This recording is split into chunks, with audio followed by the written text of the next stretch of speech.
നമസ്കാരം, ഞാൻ M G Pratheesh. Kaumudi ഹെഡ്ലൈൻസിലേക്ക് സ്വാഗതം. Powered by ARMC. കാത്തിരിക്കുന്നു ആരാകും ലോകത്തിന്റെ നെറുകയിൽ. ഫുട്ബോൾ ലോകം ആകാംക്ഷയിൽ. കഴിഞ്ഞ വർഷത്തെ ഫിഫ ബാളോൺ ഡിയോർ പുരസ്കാര പ്രഖ്യാപനം നാളെ.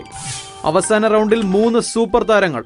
ലോക താരമാകാൻ മെസ്സിക്കും ക്രിസ്ത്യാനോ റൊണാൾഡോയ്ക്കുമൊപ്പം ജർമ്മൻ ഗോൾ കീപ്പർ മാനുവൽ ന്യൂയറും. 2008 മുതൽ കഴിഞ്ഞ വർഷം വരെ കിരീടം കയ്യിൽ വച്ചത് മെസ്സിയും റൊണാൾഡോയും. പ്രഖ്യാപനം നാളെ സ്വിറ്റ്സർലൻഡിലെ സൂറിച്ചിൽ. ബാളോൺ ഡിയോർ ജർമ്മനിയിലേക്കെങ്കിൽ ലോക ഫുട്ബോളറാകുന്ന ആദ്യ ഗോൾ കീപ്പറാകും മാനുവൽ ന്യൂയർ. ബാർക്കോഴയിൽ മാണി പാർട്ടിയുടെ അന്വേഷണ റിപ്പോർട്ട്. ബാർക്കോഴ ആരോപണത്തിൽ കേരള കോൺഗ്രസ് മാണി വിഭാഗത്തിന്റെ അന്വേഷണ റിപ്പോർട്ട് തയ്യാറാകുന്നു.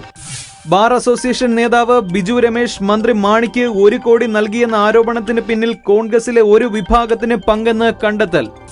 കോൺഗ്രസിനെ പ്രതിക്കൂട്ടിലാക്കി വിജിലൻസ് അന്വേഷണത്തെ സ്വാധീനിക്കാൻ മാണി ഗ്രൂപ്പ് നീക്കമെന്ന് സൂചന. CF തോമസ് അധ്യക്ഷനായ സമിതിയുടെ റിപ്പോർട്ട് ഒരാഴ്ചയ്ക്കകം. ജയചന്ദ്രൻ തന്നെ ഇടുക്കിയിൽ ഏകകണ്ഠം. ഇടുക്കിയിൽ KK ജയചന്ദ്രൻ MLA CPM ജില്ലാ സെക്രട്ടറി. ജില്ലാ സെക്രട്ടേറിയറ്റിൽ VS പക്ഷക്കാരെ നിലനിർത്താൻ സമവായം. 2ാം തവണ ജില്ലാ സെക്രട്ടറിയാകുന്ന ജയചന്ദ്രൻ ഉടുമ്പൻചോല MLA. സെക്രട്ടറി സ്ഥാനത്തിന് താൽപര്യമില്ലെന്ന വാദം പാർട്ടി അംഗീകരിച്ചില്ല. VS പക്ഷത്തെ നിലനിർത്താനുള്ള തീരുമാനം അച്യുതാനന്ദന്റെ ശക്തമായ ഇടപെടലിനെ തുടർന്ന് 5 അംഗങ്ങൾ കമ്മിറ്റിയിൽ നിന്ന് പുറത്തേക്ക്. പ്രതിനിധി സമ്മേളനത്തിൽ ഔദ്യോഗിക പക്ഷത്തിന് രൂക്ഷ വിമർശനം. നേതൃത്വം ആഡംബരപ്രിയരെന്ന് ആക്ഷേപം. ചികിത്സ കഴിഞ്ഞു, ചിരിയില്ലാതെ തരൂർ. സുനന്ദ കൊലക്കേസിൽ സംശയത്തിന്റെ നിഴലിലായ ശശി തരൂർ ഗുരുവായൂരിലെ ചികിത്സ കഴിഞ്ഞ് ഇന്ന് ഡൽഹിയിൽ. ചോദ്യം ചെയ്യുന്നത് പിന്നീട്. തരൂരിന്റെ കാമുകിയെന്ന് സംശയിക്കുന്ന കാത്തി ആരെന്നറിയാതെ പോലീസ്. സുനന്ദയുമായുള്ള കലഹത്തിനു കാരണം കാത്തിയെന്ന് സംശയം.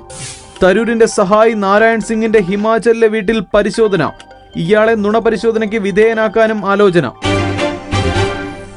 Kaumudi headlines powered by ARMC സമാപിക്കുന്നു. അടുത്ത ഹെഡ്ലൈൻസ് 1 മണിക്കൂറിന് ശേഷം. നമസ്കാരം.